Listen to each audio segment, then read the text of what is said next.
परमजीत कौर, मी एक प्रश्न विचारते. दीपक भाई, जसं मुलं नॉनव्हेज खूप आवडीने खातात पण मला घरात बनवायची इच्छा नसते, तर मग काय करावं? अनेकदा समजावून सुद्धा समजून घेत नाही आहेत. तर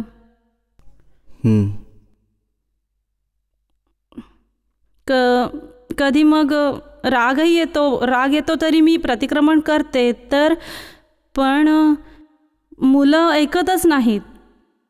नॉनव्हेज बोलतच राहतात सारा दिवस.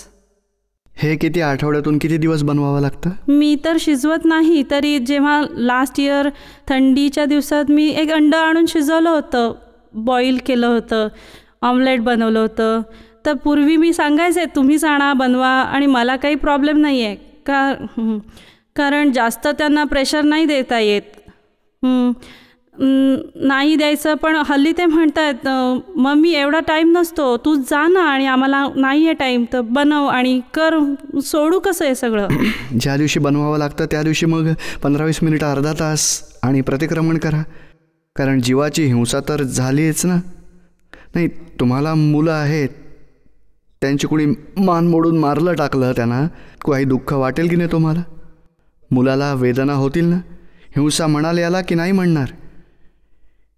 हिंसा आहे की नाही आहे? हो. तर हे चिकनसुद्धा कोंबडीचंच पिल्लू आहे. त्यालाही 5 इंद्रिय जीव आहे, त्यालाही मन आहे, त्यालाही दुःख आत आत्मा आहे, त्यालाही अहंकार आहे, दुःख वाटतं मृत्यूचं, त्यालाही भय वाटतं, वेदनासुद्धा होतात. तर ही हिंसा केल्याचा गुन्हा तर आहेच आहे. तुम्ही परमजीतला तर सांगितलंच पाहिजे, चल बस पश्चाताप कर. कारण आपण अशा ठिकाणी आलो आहोत, आपल्या आयुष्यात मुलं आहेत, पती आहे, जो पण आपला हिशोब आहे तो उपभोगावा तर लागेलच, पण पश्चाताप केल्याने हिंसेचं जे पाप आहे ते तर धुवून टाकाल.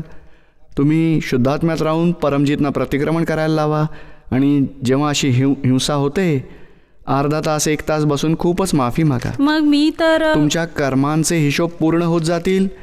ती मुलं तुमच्याकडे मागणारही नाहीत, सांगणार सुद्धा नाहीत, आणि तुम्हाला बनवायची वेळही येणार नाही. तुम्ही तुमचे हिशोब पूर्ण करत जा, माफी मागत राहा, सोडू शकाल. मग मी तर दादा भगवानांना असं म्हणते, दादा भगवान तुम्हीच सांभाळा. हां, बरोबर आहे. आणि दुसरं पुढे जाऊन हाही उपाय करा. परमजीतला म्हणायचं, जी पण काही हिंसा झाली, चिकनच्या आत सुद्धा आत्मा आहे, अंड्याच्या आतही आत्मा आहे. हे आत स्थित असलेल्या शुद्धात्म्या भगवंता, मी हिंसा करावी लागते, मी मनापासून क्षमा याचना करते, मला क्षमा करा, अशी चूक पुन्हा न करण्याची शक्ती द्या. आणि सतत 1-1 तास बसून माफी मागा. आठवड्यातून एखाद्या दिवशी पूर्ण 1 तास बसा आणि मनापासून पश्चाताप करा. बघा, आपले पण काही हिशोब आहेत. करणं, करवून घेणं आणि कर्त्याप्रती अनुमोदन, तिघंही गुन्हेगारच ठरतात. पण पश्चाताप केल्यानं तुमच्या पापांचं निर्मूलन होईल. तुमच्या पापांची जबाबदारी कंटिन्युअस नेक्स्ट लाईफमध्ये नाही येणार. म्हणजे आपल्याजवळ जेवढे उपाय आहेत तेच करा. हो, मी जेवढं जमेल तेवढं टाळा. तरीही करावं लागलं तर 1 तास बसून माफी मागा. बस हाच खरा उपाय आहे. जय सच्चिदानंद. सतीजा संतीजा.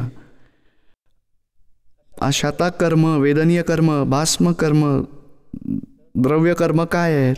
काय आहे मंजू? हां. जय सच्चिदानंद. अशाता कर्म, शाता म्हणजे जे शरीराला सुख वाटतं त्याला शाता म्हटलं जातं. शरीरात दुःख उत्पन्न झालं, वेदना उत्पन्न होते, त्याला अशाता म्हटलं जातं. तरी शाता अशाता कर्म आहेत. वेदनीय कर्म, वेदना म्हणजे शरीराला दुखापत होते ना, त्याला वेदनीय कर्म म्हटलं जातं. जैन शास्त्रात हा शब्द आहे. वेदनीय कर्म त्यालाच म्हणतात, शाता किंवा अशाता. नंतर अहंकार डोकं वर काढतो, माझे पाय दुखत आहेत, तर दुःख अहंकार भोगतोच आहे. पण शरीराला अशाता म्हणजे इफेक्ट आहे, दुःखाचा इफेक्ट आहे, आणि दुःखाचा भोग अहंकारच तो उचलून धरतो. शरीराला सुखाचा इफेक्ट होतो तेव्हा अहंकार उचलून धरतो, मला सुख वाटतंय, तर सुखाच्या इफेक्टला शाता म्हटलं जातं. आणि अहंकार होतो, मला मजा वाटते, सुख उपभोगतोय, आणि हे सुखदुःख अहंकार भोगत असतो, त्यामुळेच कर्मबंधनं येतात. आणि ज्ञान घेतल्यावर अहंकार लोप पावतो, तेव्हा तुमची आत्मजागृती होते की शरीराला या अशाता म्हणजे दुःखाच्या संवेदना होतात, सुखाच्या संवेदना होतात, आणि मी आत्मा आहे आणि जाणता दर्शक आहे. पूर्वी अज्ञानामुळे मीच करता होतो, मीच भोगत होतो असं मानत होतो, त्यामुळेच कर्मबंधनं होत होती. आणि हे द्रव्यकर्म म्हणजे 3 प्रकारची कर्म आहेत: भावकर्म, द्रव्यकर्म आणि नो कर्म. भावकर्म म्हणजे चार्ज कर्म, जे क्रोध, मान, माया, लोभ, अहंकार, ममता आहे, रागद्वेष, त्याने नवी कर्मबीज पडत होती, त्यांना भावकर्म म्हटलं जातं. भावकर्म म्हणजे परमाणू चार्ज होतात आणि चार्ज परमाणू संपूर्ण जीवनातले एकत्रित होऊन नेक्स्ट लाईफमध्ये आवरण रूप घेतात, त्याला द्रव्यकर्म म्हटलं जातं. आवरण रूप, पण या लाईफमध्ये हे आवरण नाही काम करणार. नेक्स्ट लाईफमध्ये कर्म चार्ज होऊन जमा झाली, या जमा झालेल्या कर्मांना त्यांना द्रव्यकर्म म्हटलं जातं. चष्म्यासारखा इफेक्ट देतात. ज्ञानावरण, दर्शनावरण, मोहनीय, अंतराय, नामकर्म, गोत्रकर्म, वेदनीय कर्म, आयुष्यकर्म, अशा 8 प्रकारची द्रव्यकर्म आहेत आणि त्यातही ते अतिसूक्ष्म आहेत. त्यांचं जेव्हा फळ मिळतं तेव्हा शरीराला, तुम्हाला कधी शरीरात पाय दुखावला, ते पाय दुखणं हे त्या अशाता वेदनीय कर्माचंच फलित मिळालं. आणि हे फळ कुठून आलं तर कर्म बीज पेरलं गेलं होतं पास्ट लाईफमध्ये. या लाईफमध्ये सूक्ष्मचं द्रव्यकर्म आलं आणि ते जेव्हा सूक्ष्मातून स्थूल होतं तेव्हा शरीराला काटा टोचतो, दुःख, वेदना होऊ शकते. तर याला नोकर्म म्हटलं जातं. जे विचार, वाणी आणि वागणुकीतून जे पण फळ दृष्टीस पडतं त्याला नोकर्म म्हटलं जातं. म्हणजे सूक्ष्मात द्रव्यकर्म, स्थूलात नोकर्म, आणि नोकर्म आणि द्रव्यकर्माच्या टाईमला मला होता आहे, मीच, काय नाव तुमचं, मीच मंजू आहे, मी हे केलं आहे, मला असं झालं आहे, असं मानल्यामुळे नवीन कर्म चार्ज होत होती, त्याला भावकर्म म्हणतात. आणि हे ज्ञान घेतल्यानंतर 3ही प्रकारच्या कर्मांपासून तुम्हाला मुक्त केलं जातं. नवी कर्म चार्ज नाही होणार, मागील कर्म समभावात पूर्ण करायची दृष्टी मिळत जाते. ध्यान किती प्रकारची आहेत? 4 प्रकारचे ध्यान म्हटली जातात: आर्त ध्यान, रौद्र ध्यान, धर्मध्यान आणि शुक्ल ध्यान.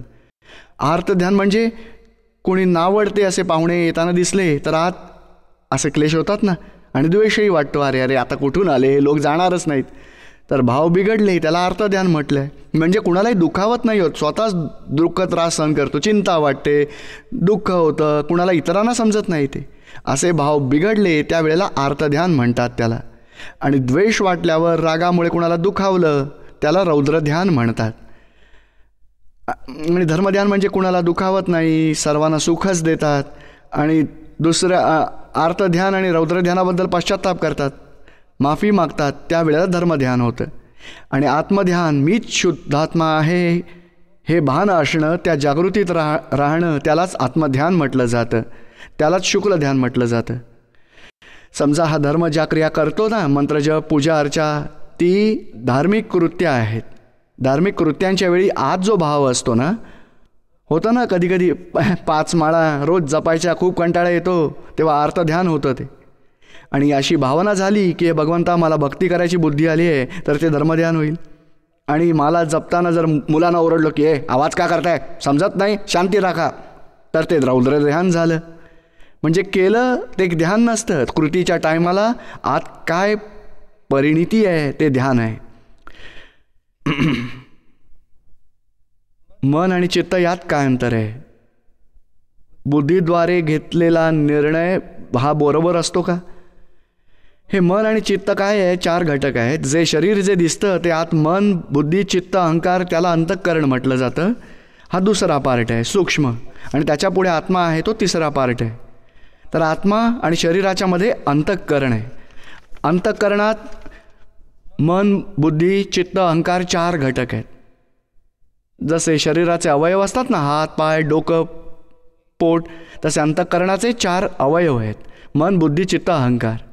आणि अंतःकरण म्हणजे काय आहे की मन हे 4ही मिळून अंतःकरण म्हटलं जातं, 4ही मिळून.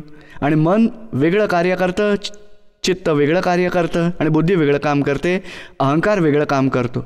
आणि जे पण ॲट ए टाईम एक काम करतो, तर पहिलं विचार विचार विचार येतात, तर विचार जिथून येतात त्याला मन म्हटलं जातं. आणि चित्त म्हणजे मन आणि चित्त खूपच अंतर आहे. चित्त फोटोग्राफीसारखा वागतो. म्हणजे तुम्ही बसलाय तिथे, तुम्हाला मी विचारलं तुमच्या घरी चहाचा डबा कुठे ठेवला आहे किचनमध्ये, तर तुम्हाला इथूनच दिसेल. तर हे व्हिज्युअलायझेशन जे होतं, दिसतं, फोटोग्राफी, ते चित्त आहे. तर विचार येतात आणि चित्त फोटोग्राफी दाखवतं, त्याने मन आणि चित्तामध्ये अंतर. आणि बुद्धी निर्णय घेते, आणि प्रॉफिट आणि लॉस दाखवते, ते बुद्धीचं काम आहे. आणि अहंकार सफरिंग भोगतो आणि अहंकार सिग्नेचर करतो. जसं मन आणि चित्त वोटिंग करतात, वोटिंग म्हणजे असं केलं पाहिजे तसं केलं पाहिजे, पण बुद्धी प्राईम मिनिस्टरसारखी आहे, डिसिजन घेते काय केलं पाहिजे. आणि काय केलं पाहिजे यात नंतर प्रेसिडेंट सारखा अहंकार आहे. प्रेसिडेंटच्या सहीशिवाय व्यवहाराला आकार नाही मिळणार, देहाच्या क्रिया स्टार्ट नाही होणार. तर मन आणि चित्त आतमध्ये वोटिंग करतात, बुद्धी डिसिजन देते, अहंकार सही करतो, नंतर देहक्रिया सुरू करतो. तर अशी अंतःकरणाच्या आत फर्स्ट ॲक्शन पूर्ण होते, नंतर बाह्यकरणात ॲक्शन आकार घेते. आणि स्पर्धा कशाला म्हणतात? स्पर्धा शब्द लिहिलाय. स्पर्धा म्हणजे कॉम्पिटिशन. म्हणजे स्पर्धा म्हणजे काय आहे? या कारला जातात ना हायवेने, हे हायवेवरून बाजूची कारमध्ये आली, जवळ आली, जरा पुढे गेली तर स्पर्धा होते. ती नाही, तो पुढे गेला तर आपली इथे असलेली गाडी करून पुढे घेऊन जाऊ. नाही बघितलंय तुम्ही? ती स्पर्धा. स्कूलमध्ये पण 2 मुलं आहेत एकत्र, 2 विद्यार्थी, तर एकमेकात स्पर्धा असतेच. त्याला 90% मिळाले तर हा म्हणेल माझे 89 आहेत, मी आता अजून मेहनत करेन, मी 91 मिळवेन त्याच्यापेक्षा जास्त. म्हणजे हे त्याला कमी मिळावेत, मला जास्त मिळावेत, अशी जेलस भावना जी स्पर्धा म्हटलं जातं. मला जास्त मिळावं, दुसऱ्याला कमी मिळावं, हीच स्पर्धेची भावना आहे. आणि ते अहंकारालाच होतं. अहंकाराला नेहमी कमीच वाटतं की माझ्याजवळ कमी आहे, त्याच्याजवळ जास्त आहे. तर अहंकार त्यापेक्षा जास्त मिळवायला त्याला तोडतो, कापतो, त्याला डिव्हॅल्यू करतो आणि स्वतः पुढे जाण्यासाठी प्रयत्नशील असतो. त्याला स्पर्धा म्हटलं जातं. पण तो जो हायवेवर गाडी चालवणाऱ्याला माहीत नाही आहे की हजारो गाड्या पुढे गेलेल्या आहेत आणि त्याच्या जवळच्या गाडीबरोबर हा स्पर्धा करतो. मग मागे तर लाखो गाड्या आहेत, त्याच्या तर हा पुढेच आहे. असा पॉझिटिव्ह अप्रोच ठेवला तर, आणि मोठं मन ठेवलं, नॉबिलिटी ठेवली तर स्पर्धा उरणारच नाही. एक तर पॉझिटिव्ह राहा, नाही त्यालाही पुढे जाऊ द्या, मी पुढे जात राहीन आणि मी माझ्या परीने, मी माझ्या गतीने जाईन, त्याला त्याच्या गतीने जाऊ द्या. तर मग पण ही स्पर्धा अहंकाराला होतच राहते. म्हणजे खरी समज येईल, सम्यक बुद्धी येईल किंवा आत्मज्ञान मिळेल, तेव्हाच स्पर्धेपासून माणूस मुक्त राहू शकतो. पुष्पेंद आत्मा काय आहे? हे थोडेच असेच प्रश्न आहेत जे कॉमन आत्म्याबद्दलचे आहेत. आत्मा काय आहे? आत्मा काय आहे? आत्म्याची ओळख काय आहे? आत्मा शब्द सेल्फला टच होतो. आपल्या भाषेमध्ये आत्मसाक्षात्कार म्हटलं जातं, इंग्लिशमध्ये सेल्फ रिअलायझेशन म्हटलं जातं. लक्षात येत आहे का तुमच्या? होय सर. तर हा शब्द सेल्फ आहे ना, सेल्फ म्हणजे मी आहे, तर अस्तित्वास आत्माच म्हटलं जातं. पण वास्तवात काय आहेत ते माहीत नाही आहे. त्यामुळेच मी पुष्पेंदू आहे असं म्हणतो. पण यामुळे मी रॉंग बिलीफ करून घेतली आहे. आय विथ रॉंग बिलीफ, त्यास अहंकार म्हटलं जातं. आणि ॲब्सोल्यूट आय तोच भगवंत आहे, तोच परमात्मा आहे, तोच तुम्ही स्वतः आहात. म्हणजे आय म्हणजे सेल्फ म्हणजे आत्मा. आणि त्याचं स्वरूप कसं आहे? ज्ञान, दर्शन, सुख, शक्ती, आनंद, तेच त्याचं स्वरूप आहे. पण ते अविनाशी ज्ञान आहे, अविनाशी समज आहे, अविनाशी आनंद आहे. आणि आपल्या जवळ जे आता आहे विनाशी ज्ञान आहे, विनाशी समज आहे, विनाशी आनंद आहे. आणि विनाशी आनंद तो अहंकार आणि बुद्धीच आहे. अविनाशी आनंद प्राप्त झाला तर त्यालाच आत्म्याचा आनंद म्हणतात. त्यासाठी बोलतात ना, चिदानंद रूपो शिवो अहम. सच्चिदानंद स्वरूपात मी स्वतःच शिव आहे. पण त्या अज्ञानामुळे मी स्वतः कोण आहे नाही जाणलं तोपर्यंत ओम नमः शिवाय म्हणत राहा. शिवशंकरांची मूर्ती ठेवा समोर आणि मी शिवाला नमस्कार करतो. आणि जेव्हा रिअलायझेशन होतं की नाही पुष्पेंद मी नाही, मी तर आत्मा आहे, तर तुम्ही स्वतःच म्हणू शकाल की मीच चिदानंद रूपो शिवो अहम, मी स्वतःच शिव आहे.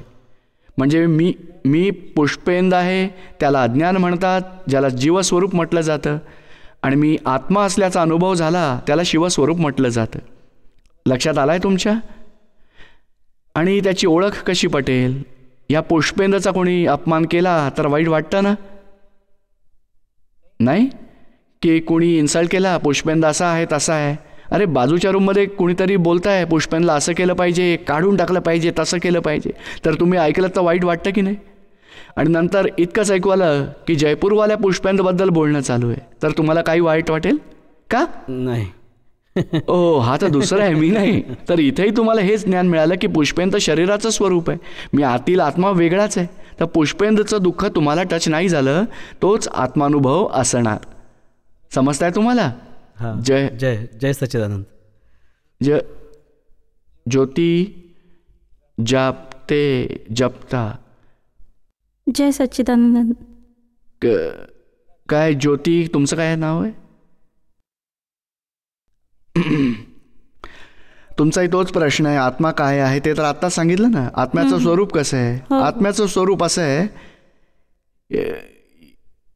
ही 5 इंद्रिय आहेत, जे शरीर आहे ते मूर्त स्वरूप आहे. मूर्त म्हणजे काही फोटोग्राफी करू शकू त्याची, पण आत्मा अमूर्त आहे. हा लाईट आहे ना, तर हा लाईट अंधार जर झाला तर इथे किती फोटो लावले आहेत. दादाजींचा फोटो लावला आहे, सिमंदर स्वामींचा आहे. तुम्हाला दिसतील हा लाईट नसेल तर? नाही. तर लाईट असेल तर तुम्ही पाहू शकता. तर लाईटचा इथे जो गोळा आहे लाईटचा बल्ब आहे, पण लाईटचा प्रकाश पडला तर तो लाईट बल्ब तुम्ही बघू शकाल आणि लाईटमध्ये सर्व वस्तू पाहू शकता. पण लाईट इथे हे समजू शकतो की लाईट होता म्हणून मी पाहू शकलो. तर इथे आत्मासुद्धा लाईट सारखाच आहे, ज्ञान स्वरूप आहे, प्रकाश स्वरूप आहे. त्याच्या प्रकाशमान असण्याने आपण मनात जे विचार करतो ते पाहू शकतो, चित्तही जाणून घेऊ शकतो, बुद्धी समजू शकतो, अहंकार समजू शकतो. म्हणजे जसं हे मी वाचू शकतोय ते प्रकाश याच्यावर पडतोय आणि मी वाचू शकतोय. तर मी पण आहे, वाचण्यासाठी पुस्तकही आहे, प्रकाशही आहे. तसाच आत्मा पण आहे. आत्म्याच्या अस्तित्वामुळे तुम्ही अहंकाराने उभे आहात आणि इथे इंद्रिय सगळी म्हणजे बाहेर पंचेंद्रियांनी बघतो, तर सर्वात्मा पाहणारा तुम्ही मानता मी पाहू शकते, हा एवढा मोठा हॉल आहे, खूप हजार लोक माणसं पाहू शकते, पण तुम्ही जे पाहताय त्यामागे प्रकाशित आत्मा आहे. तुम्ही काहीही समजून घेऊ शकता. तुम्ही नाही, मला काही समजत नाही आहे, कोणत्या भाषेत लिहिलं आहे, तर तुमच्याजवळ समजून घ्यायचं ज्ञान नाही. तर हे ज्ञान आणि दर्शन ते आत्म्याचंच आहे. तो आवरणात असतो तेव्हा समजत नाही, आवरण सरलं तर समजू लागतं. म्हणजे आत्मा ज्ञान स्वरूप आहे, प्रकाश स्वरूप आहे. त्याच्या प्रेझेन्समध्ये आपण पाहू शकतो, जाणू शकतो, ऐकू शकतो, चालू शकतो, स्पर्श करू शकतो. सारे अनुभवण्याचा जो पण आपल्याला अनुभव होतो तो या आत्म्याच्या प्रेझेन्समुळे होऊ शकतो. म्हणजे त्याचं स्वरूप इतकंच समजून घ्यायचं, ज्ञान आणि आनंद तेवढंच आत्म्याचं स्वरूप आहे. अविनाशी ज्ञान, अविनाशी आनंद तेच आत्म्याचं स्वरूप आहे. आत्मा अजर अमर अविनाशी आहे, तर मग तो 5 भागाच्या शरीरात का जातो? हो, तो भगवंताने तर शुद्ध आत्माच बनवलाय ना. भगवंताने जन्मास घातला असेल. तर आपण भगवंताला कोणी जन्माला घातला असेल? तर आपण कसे? भगवंतांनी आमच्या मातापित्याने आम्हाला जन्माला घातला, तर आमच्या मातापित्याने त्यांच्या, तर मग किती सारे या बुद्धीला प्रश्न पडत असतील. आणि आत्मा अविनाशी आहे की विनाशी आहे? तुम्ही स्वतःच लिहिता की आत्मा अविनाशी आहे. हे मी वाचलंय पुस्तक. मग अविनाशीला कोणी जन्मास घालू शकतं का? किती विरोधाभास आहे यावेळी. अविनाशी त्यालाच म्हटलं जातं जो कधी जन्माला येत नाही, कधी जन्म विनाशही नाही पावणारा, उत्पन्न पण नाही झाला, विनाशही नाही पावणार. तर मग हे कर्मबंधनात कसं अडकतो? ते मी सांगतो.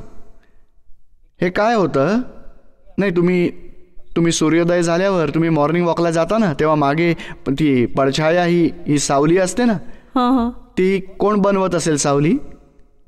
तुम्ही तर आरामात चालताय, मग सावली कशी येते तुमच्या मागे मागे चालते? तर तुम्हाला इतकं माहिती आहे की सूर्याचा प्रकाश शरीरावरती पडल्याने ही शरीराची इथे सावली पडते मागे. पण इथे तुम्हाला समजत नाहीये की काय होत आहे. मिररमध्ये तुम्ही तुमचं प्रतिबिंब पाहू शकता की नाही? तर हे प्रतिबिंब आरशात कोणी बनवायला जातं का? होतं ते आपसुक, त्याच्या मागे विज्ञान आहे. तर हे शरीर जे दिसत आहे ते आत्म्याच्या प्रेझेन्समुळे उत्पन्न झालं आहे, कोणी बनवलेलं नाही आहे. तुम्हाला मी एक्झाम्पल देतो. जसं 2H+O दोनही गॅशियस फॉर्ममध्ये आहेत ना, पण दोनचं मिश्रण झाल्यावर पाणी तयार होतं. तर पाणी बनवण्यासाठी कुणाला यावं लागतं का? मग एखाद्या सायंटिस्टने म्हटलं मी पाणी बनवलं, I am the maker of water, तर कुणी म्हटलं की तुला मी 2H देतो 1O देतो पाणी बनवा, तर बनेल का? नाही. तर त्यामागे विज्ञान आहे. तर असाच आत्मा आहे आणि दुसरा जड तत्व आहे. दोघांच्या समोरासमोर प्रेझेन्समुळेच